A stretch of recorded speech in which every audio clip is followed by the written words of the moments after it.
De l'Évangile de Jésus-Christ selon saint Jean, chapitre 15, versets 9 à 17. En ce temps-là, Jésus disait à ses disciples, « Comme le Père m'a aimé, moi aussi je vous ai aimé. Demeurez dans mon amour. Si vous gardez mes commandements, vous demeurerez dans mon amour, comme moi j'ai gardé les commandements de mon Père, et je demeure dans son amour. Je vous ai dit cela pour que ma joie soit en vous, et que votre joie soit parfaite. Mon commandement, le voici. Aimez-vous les uns les autres comme je vous ai aimé. Il n'y a pas de plus grand amour que de donner sa vie pour ceux qu'on aime. Vous êtes mes amis si vous faites ce que je vous commande. Je ne vous appelle plus serviteur, car le serviteur ne sait pas ce que fait son maître.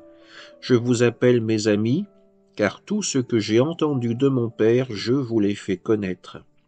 Ce n'est pas vous qui m'avez choisi, c'est moi qui vous ai choisi et établi, afin que vous alliez, que vous portiez du fruit, et que votre fruit demeure.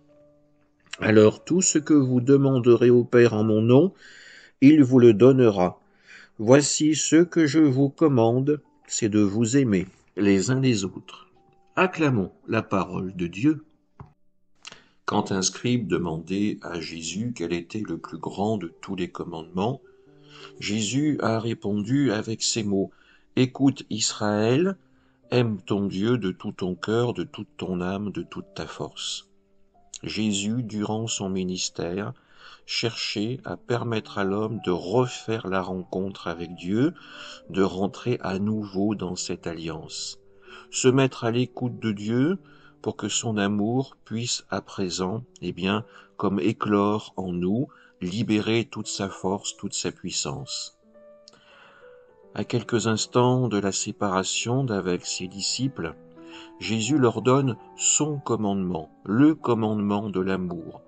Voici ce que je vous commande, c'est de vous aimer les uns les autres comme je vous ai aimé.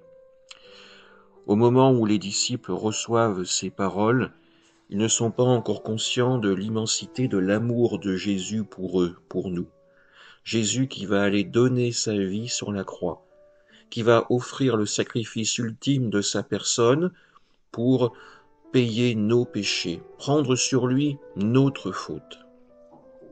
Aujourd'hui, demandons véritablement à l'Esprit Saint de nous permettre d'accueillir ce commandement, de le mettre en pratique dans notre vie. Aimer, mais pas de manière superficielle.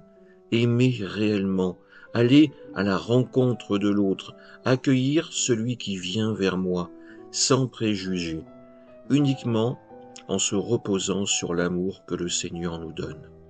Voilà comment nous pourrons ensemble faire avancer le royaume de Dieu. Amen.